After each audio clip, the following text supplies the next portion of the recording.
A data entry flaw sent her to the universe's most lethal training ground, and her only reaction was a quiet, confident smile.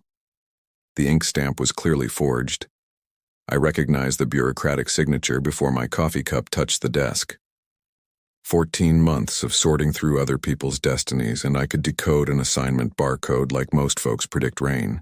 The letters glared from my terminal screen, a digital omen that had been brewing for years. Vothkra Military Institute, Sector 9, Fatality Rating, Maximum. I placed my mug down slowly. My identity is Nadia Voss. I am 23 rotations old. I was raised on Transit Hub Kef 7, a second-rate commercial outpost anchored above a forgettable star. My mother spent 31 cycles processing interstellar paperwork for the Galactic Education Allocation Bureau. I inherited her workstation when she retired, not her official position, understand? Just the physical chair and laminate desk. She left a permanent groove in the left armrest, carved by her elbow over 3 decades. I sank into that groove like a key finding its lock. I had submitted my application 14 months prior to the Kelvani Diplomatic Office Academy. Beautiful moonscape. 94% graduation rate. Legendary bean cultivation from a species with 6 centuries of roast refinement. A curriculum designed to create intergalactic administrative go-betweens. The closest thing in the cosmos to what I already performed daily.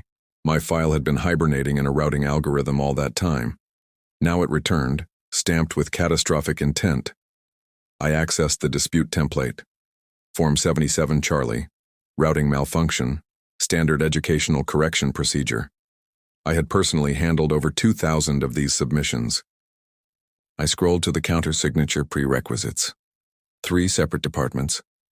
2 of them had legally merged 8 months earlier under Directive 14 Foxtrot. This meant they technically no longer existed as autonomous entities. Any signatures retrieved from their former personnel would need retroactive authentication through the Bureau's legacy verification network, which had been offline since a spring software crash and currently held a backlog of 412 unresolved requests. I shut the form window. The timeline for a legally sound correction processed without further errors? Somewhere from 16 to 22 months.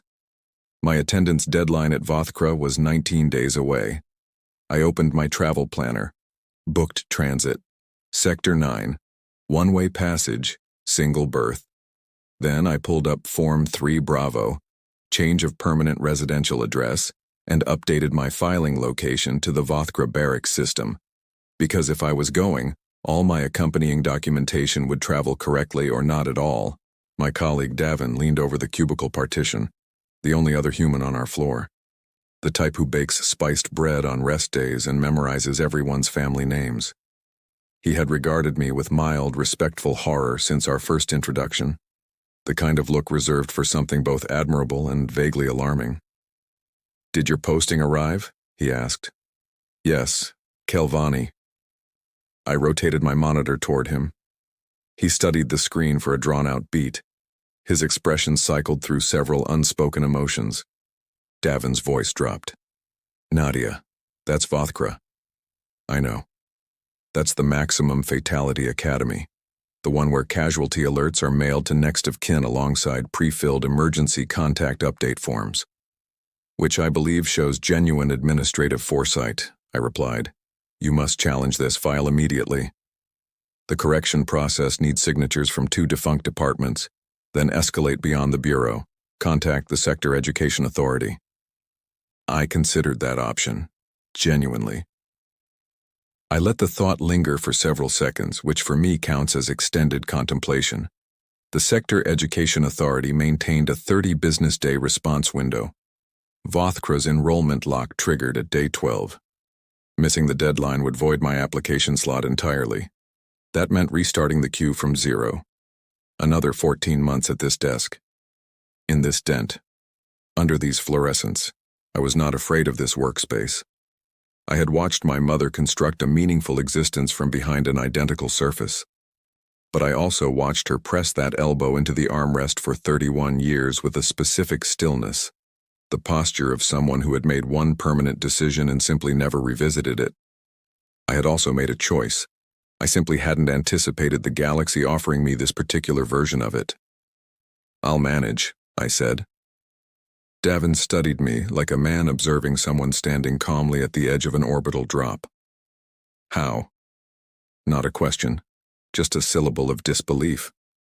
"I process forms professionally," I said. "That institution functions on systems. Systems generate documentation. Documentation contains loopholes." I lifted my mug. "I've spent my entire career reading between the printed lines." He did not appear reassured. He resembled a witness to slow-motion disaster with no emergency brake.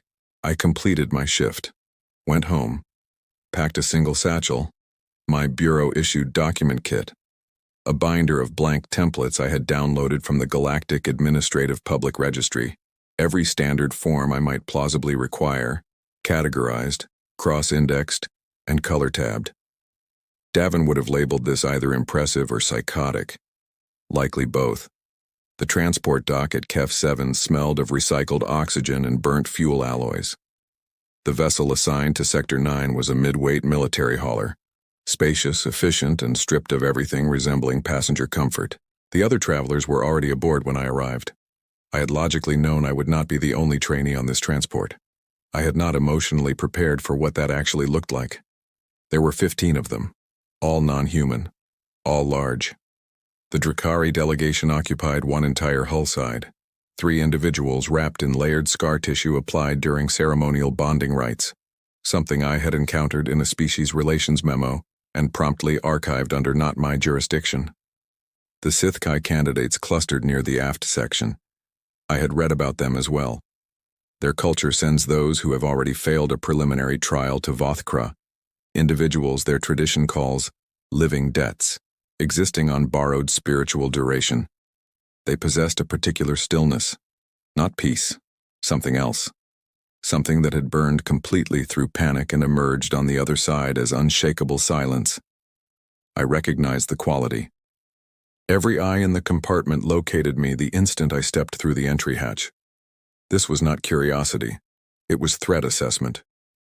They were decoding me the same way I had read my assignment stamp, searching for category, classification, danger rating. I walked to an open seat, stowed my bag, sat down. Opposite me, the largest Drakari male observed without blinking. 7 feet of engineered resilience. Bonding scars climbing from jaw to collarbone in patterns I was not qualified to interpret. His irises held the pale amber of ancient hazard warnings. I withdrew Form 3B, change of residential address, and began completing the barracks details. He watched me write. The ship launched. The station fell away. The starfield beyond the viewport rearranged into unfamiliar formations. I finished the document, capped my pen, refiled it. The Drakari was still watching.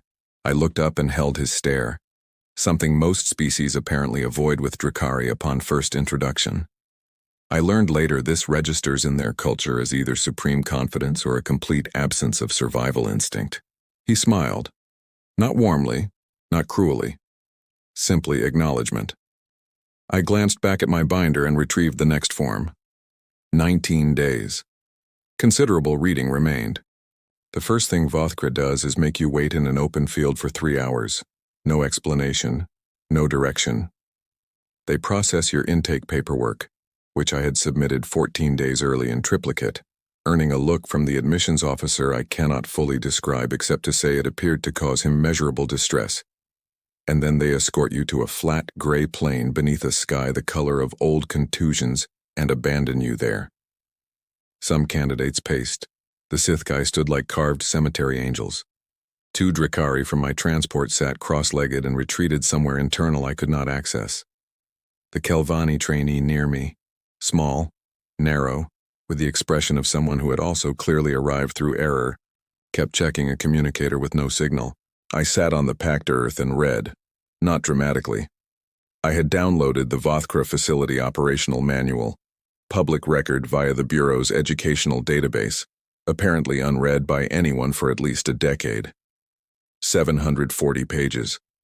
I had printed the relevant sections and organized them into a subfolder labeled Sector 9 Operational Reference. By the time Commandant Veos arrived, I had reached page 208. Theos was Sithkai, elderly in a way that did not manifest as age. It appeared as compression, something that had endured immense pressure and emerged smaller, denser, and absolutely self-certain. 6 limbs. Scar patterns following no cultural logic I recognized, meaning they were personal history. He moved across the terrain like he personally directed gravity. He stood before the assembled cohort and observed us without speech for a prolonged interval. Then he recited names, 18 of them. Last year's fatalities, trainees who had not finished the curriculum. He pronounced each name in its species' native phonetics, slow, deliberate, carrying the full weight of preserved breath. And the field fell perfectly silent, except for his voice and the low wind. This was tradition. I had read about it. The purpose was psychological elimination. The first voluntary withdrawals occurred every year during this address. The Academy's records listed as voluntary departure. I kept my pen moving. I had identified 3 patterns during his speech. First, Exercise 7's terrain parameters, based on the facility schematic, created a predictable tactical bottleneck not adequately addressed by safety protocols.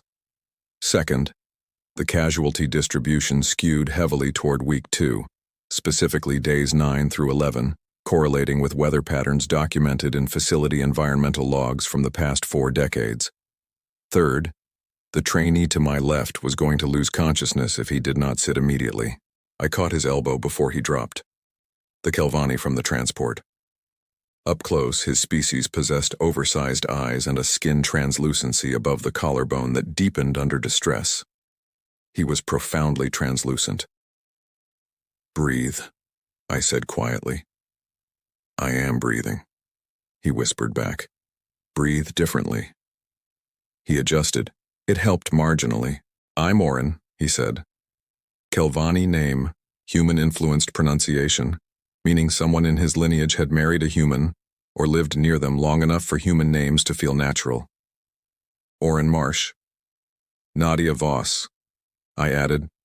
"You filled out your enrollment template incorrectly." He stared. "How could you possibly know? You're here. Same as me." Something shifted across his features. Recognition. The particular relief of locating another lost person in an unfamiliar room.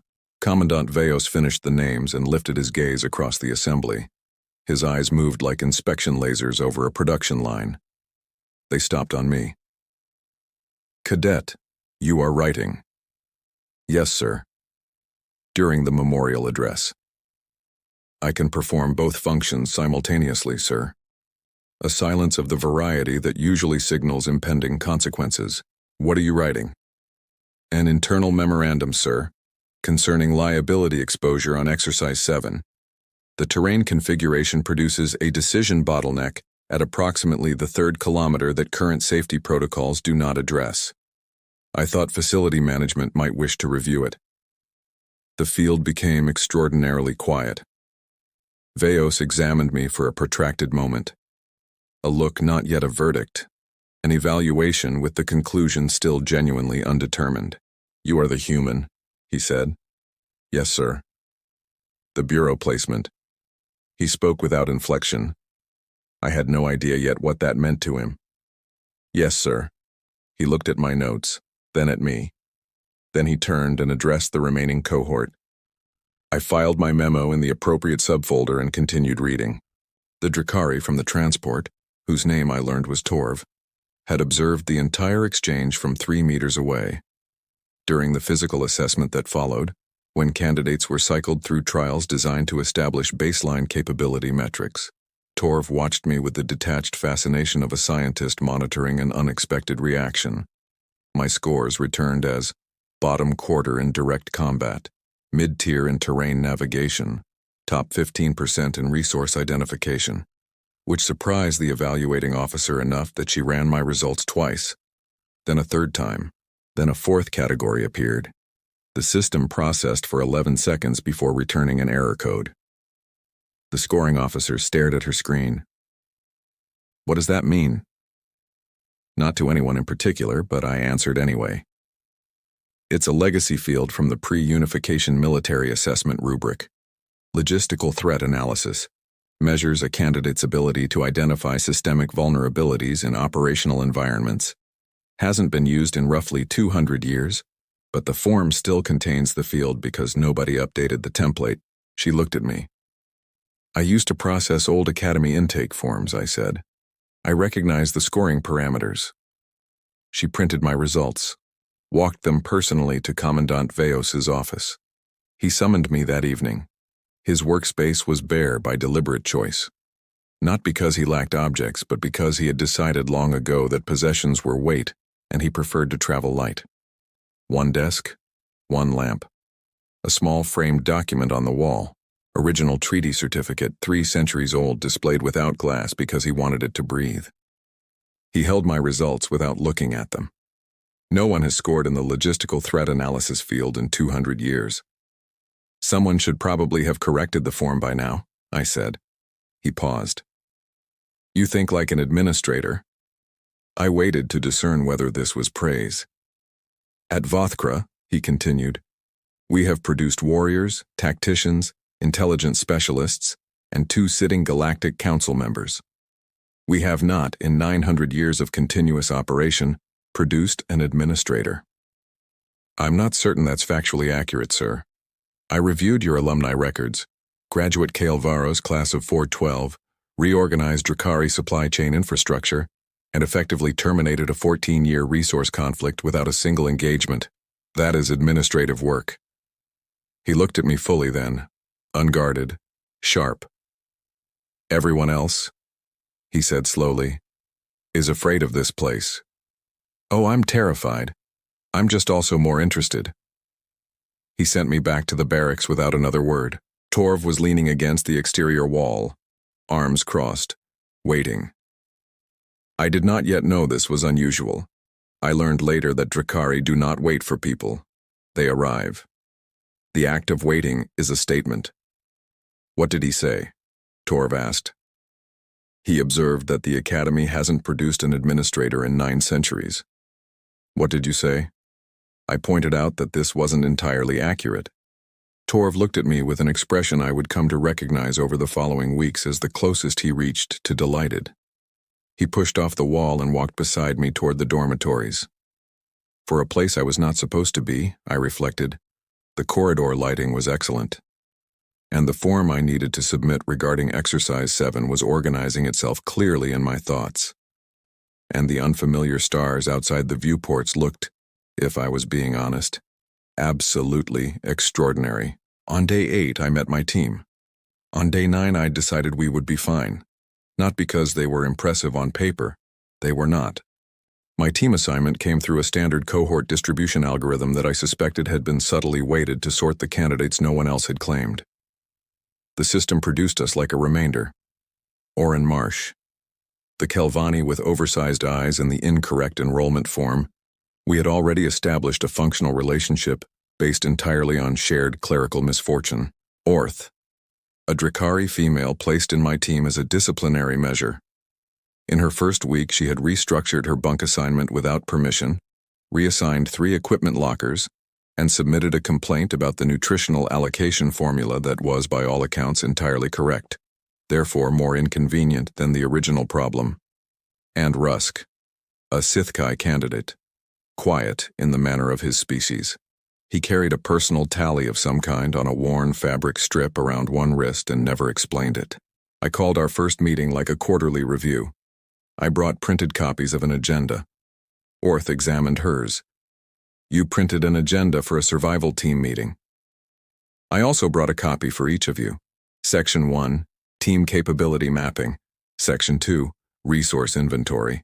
Section 3, My Preliminary Trial Parameter Analysis. Oren was already reading his copy. Rusk took his without looking and folded it precisely into thirds. Orth stared at hers. Humans are strange, she said. But she was reading it. The trial launched on day 12. The brief appeared simple on the surface. Survive 72 hours in a designated biome. Extract an encoded data package from a fixed location. Return. The complexity existed in the environment. specifically engineered to present layered, escalating hazards. Every year, cadets who sprinted for the objective lost people within the first 6 hours. I did not sprint. I had read the biome construction tender document, 3 years old, filed under Sector 9 procurement in the Bureau's public infrastructure database. I held Bureau access credentials. I had 12 nights of reading time. I knew the contractor, the installation timeline, the maintenance schedule, and the bypass codes assigned to each automated hazard system for servicing purposes. I also knew which hazards the document had not mentioned, because gaps in construction tenders are as informative as the content. We walk, I told my team at the boundary line. Around us, every other cohort was already moving fast, spreading into the terrain with the efficient urgency of individuals who had trained their entire lives for this moment. We walk a specific route. I'll direct. Orth looked at the sprinting cadets, then at me. Her expression reflected the particular calculation of someone who had been insubordinate before and was currently evaluating whether this was the appropriate moment for it again. Why? She asked. Because the fastest path goes through a motion-triggered compression zone at the 2-kilometer mark, a thermal hazard corridor at 4 kilometers, and a structural terrain instability at the river crossing that the safety review flagged 18 months ago and no one has repaired. I showed her the page. If we circumvent all 3, we add 40 minutes to our travel time. If we go through any of them, we add approximately everything. She took the page, read it, started walking. We bypassed the first hazard zone without incident. A distant sound from the direction other teams had taken told us what we needed to know. We continued walking. The second zone I navigated using a combination of the tender document and environmental readings Oren was quietly pulling from a portable scanner he had brought. Not standard issue equipment, something he had built during prior academic life, likely violating 2 procurement policies I had chosen not to acknowledge in writing. The third zone I could not walk around. It sat directly between us and the extraction point, a broad stretch of terrain the documentation described in careful, minimal language as a restricted interaction zone. 3 paragraphs of safety text, no indicated bypass route, no listed maintenance window, which meant one existed. Facility management had to access the extraction point for resets between trials. There was always a route. The people who build systems always leave themselves a way back in. I sat cross-legged at the zone's edge and opened my document kit. Rusk looked at the terrain ahead, then at me. You are sitting down. I'm filing a hazardous conditions report, Form 44 Bravo. I need a witness signature. Orth, if you would. You are filing a form, Orth said, in the middle of a graded trial. The form establishes that we identified a safety hazard and documented it properly before proceeding. If anything goes wrong, it protects the team from negligence classification. I kept writing. Also, it's giving me time to think. Orth signed the form. I set it aside and studied the zone's perimeter, a small access panel partially overgrown at the base of a marker post. I had seen one like it in the tender document's installation schematic. Maintenance access panel, standard across all automated hazard systems at this facility. I walked over, opened it. A keypad. Legacy system. Older numeric format, not biometric. Maintenance bypass codes for systems installed under that contractor's framework followed a consistent pattern. I had cross-referenced it from 3 other public facility documents filed within the same period. The pattern was an administrative convenience. Nobody had changed it because nobody with access to all 3 documents had ever had reason to. I entered the code. The zone deactivated. Clean. Immediate. Indicator lights on the marker post shifted from red to steady, blameless amber. Behind me, no one spoke. I turned around. Orth's expression had entered new territory. Somewhere past skeptical, past surprised, into something that in her species I later learned was closest to the word formidable, not said of oneself, but about someone else. Oren looked like a man who had just watched someone perform a miracle with office supplies that should have required heavy machinery. Rusk unwrapped the fabric strip from his wrist, examined his tally for a moment, and rewrapped it 1 loop tighter. Forms, I said. Always read the forms. We crossed. We extracted the data package without further incident. It sat in a standard waterproof case locked with a 3-digit code, which I had noted in the original trial design document was always set to the filing date of the trial authorization form. I had the filing date. I had read the authorization form on day 2. I had written the date in my folder under things that might prove useful. We returned first. Not by a small margin. By 2 hours and 20 minutes. Commandant Veo stood at the return boundary. He did not appear surprised. He appeared, if anything, like someone confirming a calculation he had already run. Other teams returned through the remainder of the day. 2 did not return at all, which meant evacuation protocols, medical response, and a facility-wide stillness for the rest of the afternoon. I sat and wrote my complete incident analysis. Filed it through the maintenance reporting system before evening meal, complete with tender document citations and a recommendation for immediate review of the bypass code management protocol. That night I went outside alone. The sky above Vothkra held a specific shade of darkness that Earth's atmosphere never achieves. Too much ionosphere, too little cloud cover. All the stars wrong and too bright, arranged in formations carrying no names from my childhood. I stood there for a moment, just on the threshold of the return boundary, just inside the perimeter lights. I thought about my mother's desk, the groove in the armrest. 31 years of pressing an elbow into the same spot until the material surrendered and reshaped to fit her. I thought, I am not supposed to be here. And then immediately, with the quiet certainty of something I had known for a while but never spoken aloud, neither was she. Not at first. She had been misplaced too.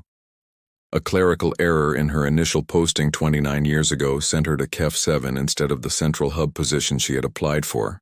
She stayed, built something, raised me in the margins of it. I crossed back over the boundary line and went inside. Tomorrow would bring more trials, more forms, more system gaps that no one had thought to seal because no one had thought to inspect them. I was exceptionally good at inspecting. By week 4, 3 different factions wanted something from me. I had given exactly none of them what they requested. The Drakari contingent, led by Torv, wanted me aligned with their bloc. Their culture held a specific concept of coalition, bonded units moving as one force. They had decided, through whatever internal calculus Drakari employed, that I was a tactical asset worth acquiring. Torv did not say this directly. He communicated through proximity, through the way he consistently positioned himself at my shoulder in shared spaces, through the way other Drakari cadets stopped challenging my presence after a conversation I was not part of. I acknowledged all of this and remained unaligned. The Academy administration wanted me reclassified. Over 4 weeks I had submitted 11 internal memos, corrected 2 active safety protocols through official reporting channels, identified a payroll coding error that had been misfiling maintenance staff wages for 6 consecutive years, and reorganized the equipment issue room's filing system in a single afternoon because I could not locate what I needed, and the existing system was indefensible. Captain Veth, the administrative liaison, had begun responding to my memos with the expression of someone who respected and resented me in equal measure. The third faction I did not yet have a name for. I noticed them the way I noticed most things, through documentation. A Form 9 Romeo, Personnel Access Review, had been filed on my intake record. Standard template, unremarkable. Except I knew who had clearance to file that form, and the signatory code traced back to an oversight body called the Veth Conclave, mentioned in a border treaty appendix and nowhere else in my prior reading. I filed this discovery in a subfolder labeled Interesting Problems and continued moving. My team had settled into functional rhythm. Orin had stopped nearly losing consciousness under stress. Progress. Orth had submitted 3 more unauthorized facility reorganizations and received 3 more disciplinary notations, all of which she wore like medals. Rusk had spoken approximately 40 words to me directly over 4 weeks, but he had started positioning himself at my side during group drills without being asked, which in Sithkai terms I was fairly certain constituted a declaration of significance. Torv joined our training sessions on day 22, also without invitation. By day 25 he was arriving first. I did not have a word for what we were becoming. The Academy's cohort documentation would have called us a unit. I thought of us more as a collection of individuals who had all in various ways ended up somewhere unexpected and had collectively decided to be extremely competent about it. The discovery happened on a Tuesday. I requested access to my own intake file. Standard Form 6 Alpha, Personnel Record Review. Any enrolled cadet was entitled. I wanted to confirm the Form 77 Charlie correction status and ensure the original routing error was documented correctly for my personal records. The file returned with a flag I had not anticipated. Not an error flag. A priority flag. Old designation. Legacy code. The kind that appears on files touched by someone with clearance I did not possess. The flag carried a timestamp from 15 months ago, before I had submitted my own application, before I had known I would apply to any academy at all. I sat with that information. 15 months prior, someone had flagged my application slot before I filed it, had effectively reserved the routing error, had made the calculation that I would apply, and that when I did, the Form 77 Charlie correction pathway would be blocked, and that I would, when faced with the choice between fighting the system or going where it sent me, choose to go. Someone had read me before I had read them. I closed the file. Opened Form 55 Alpha, Internal Routing Irregularity Disclosure, a whistleblower-adjacent template, the kind that creates a formal record of administrative malfeasance in placement systems. I had never filed one. I had processed dozens. I knew exactly how long the investigation timeline was, who reviewed it, what institutional protections it triggered. I filled it out carefully, correctly. Every field, no blanks. I filed it. Then I went to dinner because the thing was done and the filing would take however long it took. Meanwhile, more important problems were already in motion. Captain Veth found me the following morning. She did not summon me this time. She came to the training yard, which meant urgency had overridden formality, which meant the situation was genuinely serious. "Sit down," she said. "What I'm about to tell you is classified above your current clearance. I am telling you anyway because the timeline does not allow for proper clearance escalation and because you have a Form 55 Alpha pending review that is about to become significantly more relevant than you intended." I waited. "The Veth Conclave," she said, "has filed a motion to decommission Vothkra." I had heard of the Veth Conclave. Since finding the personnel access flag, I had read everything publicly available about them. Old money. Old influence. A deliberate institutional obscurity that was itself a form of power. They did not move loudly. They moved through documentation. "They're using the Reval Charter," Veth continued, "an obscure provision in the original Academy founding treaty. It allowed an oversight body to file for decommission on grounds of systemic mission deviation, if supported by a specific administrative argument. I knew the Reval Charter. It was in the Facility Operational Manual. Chapter 44. I had flagged it as interesting and moved on. "The motion is procedurally valid," she said. "Our legal team has reviewed it. There is one available counter." I already sensed where this was heading, the particular way things fall into place when you have read the same document from enough different angles.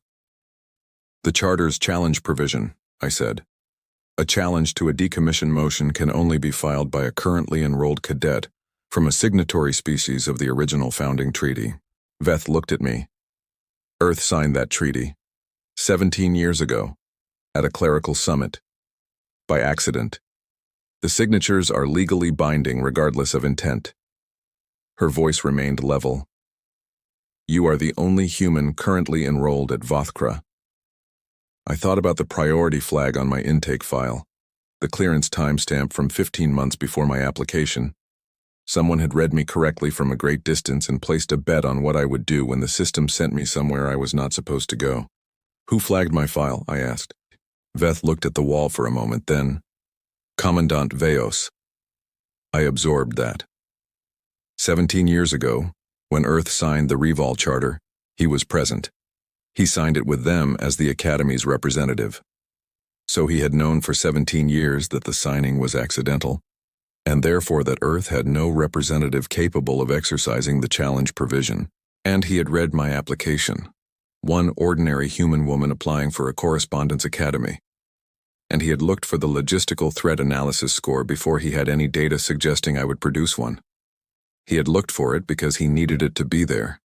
He had bet on me, on a form, on a gap in my records that no one else would have thought to examine. The feeling was complicated, not quite betrayal, because it had not harmed me, not quite gratitude, because I had not asked. Something in between. I set it aside for later processing. When is the tribunal hearing? 12 days.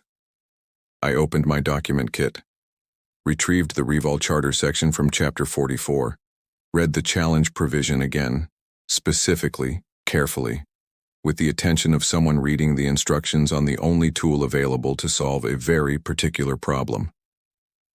I'll need full access to the Conclave's filing, every document, every form, everything they submitted. Veth examined me carefully. They have an entire legal team, generations of institutional knowledge. This is what they do. I know, I said, but they filed the forms. I smoothed my printed copy on the table, and I read forms. I went to find Torv, and Orin, and Orth, and Rusk, because the kind of work ahead was not performed alone, and because 12 days was both not very long, and given everything exactly enough. The tribunal hall aboard the Galactic Administrative Authority Station embodied everything official spaces aspired to be, and mostly were not. Enormous without wastefulness. Designed to make every occupant feel simultaneously significant and very small. The ceiling formed a continuous arc of translucent material showing open space above, actual stars, unhurried, and the seating curved outward from the central floor in 3 tiers, all of them full. 3,000 observers. I had not expected 3,000 observers, Orin said very quietly, standing beside me at the entrance. That is a significant number of people.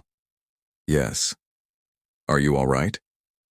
I read the room specifications in the facility guide. This exactly matches the documented capacity. I visualized it approximately correctly. That is not what I asked. I looked at him. He possessed a quality I appreciated. He asked what he meant, not something softer. I am fine. I am also not entirely fine. Both of those statements are true simultaneously, and I have enough room for both.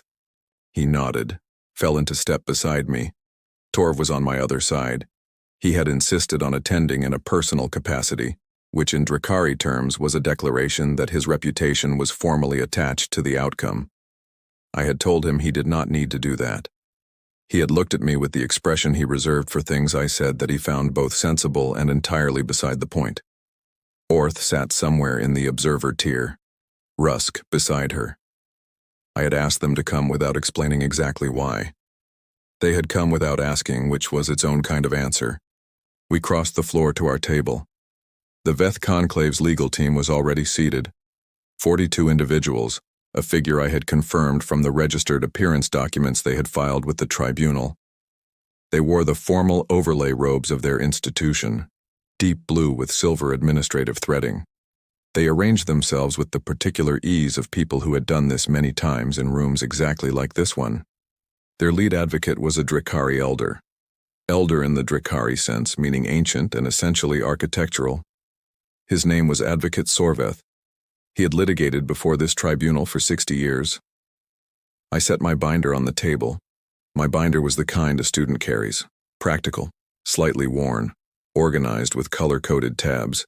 It looked next to the Conclave's presentation setup, the way a very good letter looks next to a monument. Torv sat. Orin sat. I remained standing for a moment longer, surveying the room, the space, the ceiling full of stars. I thought of my mother's desk. I thought of Form 77 Charlie, the template that had sent me here, the blocked correction pathway, the 17 months of routing error that had been constructed like a deliberate road. I thought of Commandant Veos, who had read an application from an ordinary human woman and bet on a score that barely existed in a field that hadn't been assessed in 200 years. Because he needed someone who read gaps, and I was the only one he had. I sat down. Chief Arbiter Meline called the hearing to order. She was Kelvani, elderly, possessing the patient precision of someone who had presided over so many proceedings that language itself moved more slowly around her. She outlined the motion's nature, the grounds, the applicable charter provisions, the challenge right being exercised. The Veth Conclave will present its motion, she said. Advocate Sorveth. He rose. 60 years of tribunal practice moved through his first sentence like a current through water, inevitable, precise, carrying everything before it. He argued the conclave's position in 3 parts. First, that Vothkra's original founding mandate specified a military development function that had demonstrably shifted toward intelligence and administrative training in recent cohort compositions. Second, that this shift constituted mission deviation under Charter Provision 7 Charlie 3.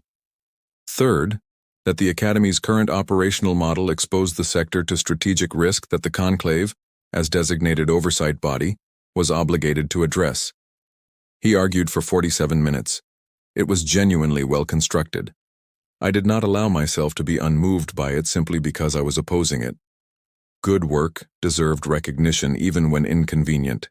Every argument sourced, every precedent cited, every form reference accurate, almost, he concluded. He turned to face me with the full weight of 6 decades settling behind his eyes. The cadet will concede. She has been outmatched before she began. The room was quiet.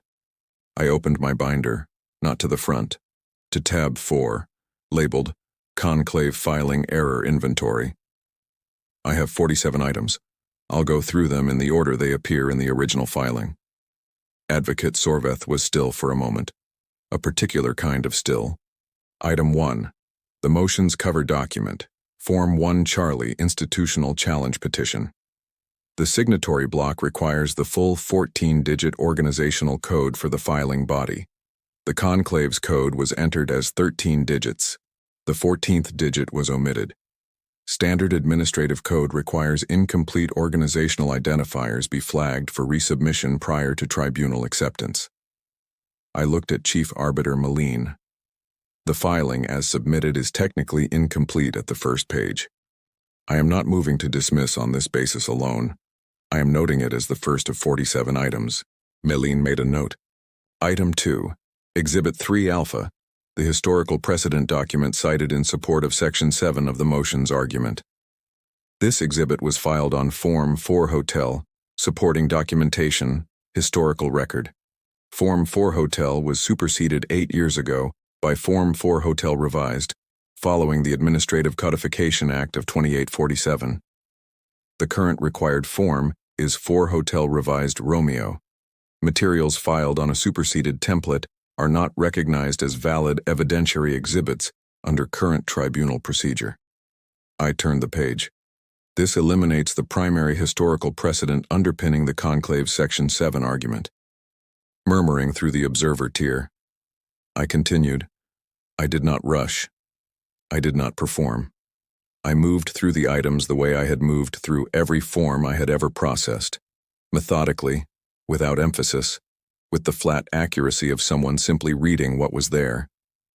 By item 11, 2 of the Conclave's 42 legal team members were quietly reviewing documents at their table. By item 20, 4 more had joined them. By item 32, Advocate Sorveth had sat down, and one of his juniors had taken over at the stand with an expression best described as someone trying to bail water, while standing upright on principle. Item 35 eliminated the Conclave's secondary evidentiary base entirely. A packet of supporting affidavits, impressively assembled, filed on the correct forms with the correct signatures, but stamped with a date that post-dated the motion itself, meaning the affidavits had been collected after the motion was filed, not before, violating the tribunal's evidence sequencing rule under Section 4 of the Procedural Code. Evidence gathered after the fact, filed as if gathered before. A detail so small that in 42 lawyers and 60 years of combined practice, no one had caught it. I had caught it on page 312 of my reading on the transport to the tribunal station. Meline made a longer note. Item 43 caused what I can only describe as a structural shift in the room. The foundational claim, the core argument that the Academy's mission had deviated in a legally actionable way, relied on enrollment composition data drawn from a Bureau Analytics report. The report was cited correctly. The form was correct. The date was correct. But the data had been pulled from a filtered subset of enrollment records, not the full dataset. The filter parameters had not been disclosed in the filing, as required under tribunal evidentiary disclosure rules. The actual unfiltered enrollment data, I said, which I pulled from the Bureau's public access database, access code on file, shows a mission composition consistent with the founding mandate in 31 of the past 35 years. The 4 outlier years all correspond to specific documented events: a regional conflict requiring rapid tactical training in 2831, a cadet exchange program with 3 partner species in 2839 through 2841, a deliberate program expansion authorized by the Galactic Educational Council in 2844, and a data classification change in 2847 that retroactively altered how several training categories were recorded without altering the actual training. I set the printout on the table. The deviation the conclave has argued does not exist in the full record. It exists only in the filtered version. The room was quiet in a different way than before. A long quiet, the kind that is waiting. Meline had stopped taking notes and was reading something on her own screen with the focused attention of someone confirming a suspicion. I reached item 47. Item 47. The challenge provision itself. Charter Section 14.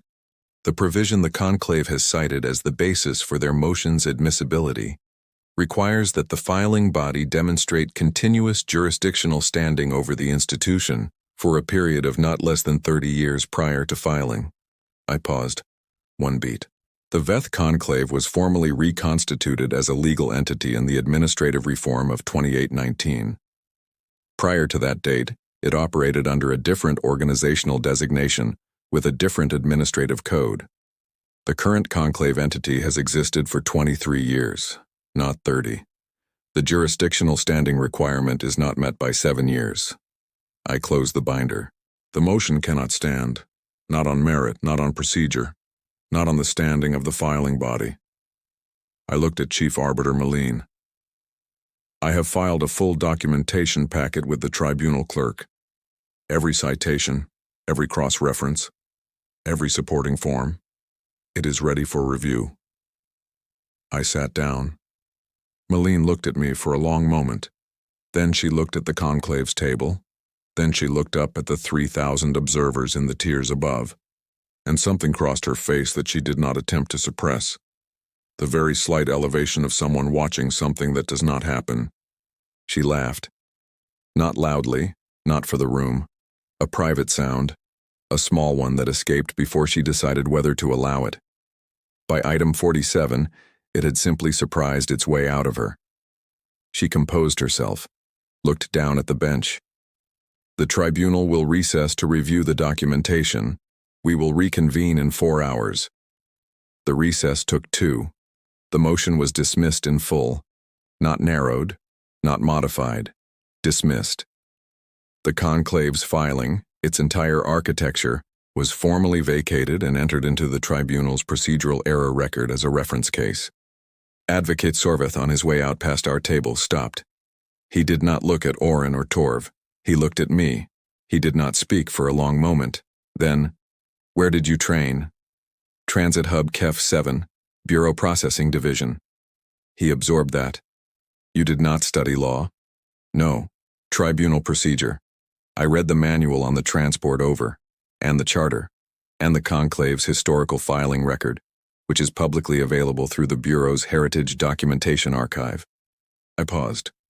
"Also your personal litigation history. 43 prior cases. You have never lost on procedural grounds." I thought that was important context. He was quiet. Then he did something I had not expected. He inclined his head. Not a bow. Not exactly. a deliberate downward tilt that carried recognition in it, the kind given between people who understand what a thing cost. He left. Outside the tribunal hall, the station's observation level faced open space. Torv found me there, Oren behind him, then Orth, then Rusk at the end of the line, steady and quiet as always. They arranged themselves beside me without discussion. The stars were right from here, not Kef 7 right, not Earth right, but oriented in ways I had learned over months to recognize. The particular shapes of Sector 9 sky that I now knew the names of. Torv stood beside me for a while without speaking. Then, "When they assigned you here, the error, did you know what you were walking into?" "I knew it was Vothkra." "Did you know about the charter? About what Veos needed?" "No. But you came anyway." "I came because the correction form had a 22-month processing window and I had 19 days. He was quiet. Then, "That is either very brave or very strange." "Both," Oren said. "Definitely both." I looked out at the stars. Torv asked eventually, "Why did you smile? On the transport, at intake, through all of it. Why did you keep smiling?" I thought about the desk, the groove in the armrest, my mother's elbow. 31 years of pressing until the material surrendered. I thought about Form 77 Charlie, with a 22-month backlog and a 19-day departure window. I thought about Commandant Veos, who had read a score field that hadn't been used in 200 years and decided it was enough to bet an academy on. I thought about all the gaps, all the fields no one had filled in, all the forms no one had read all the way to the end. Because terrified and interested feel almost exactly the same, I said.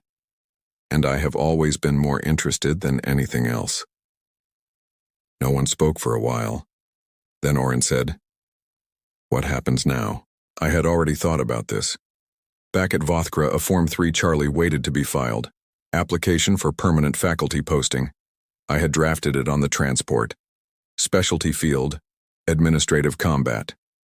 Not a recognized designation in the Bureau's classification system, which meant I would need to file Form 22 Alpha, new specialty category registration, concurrently.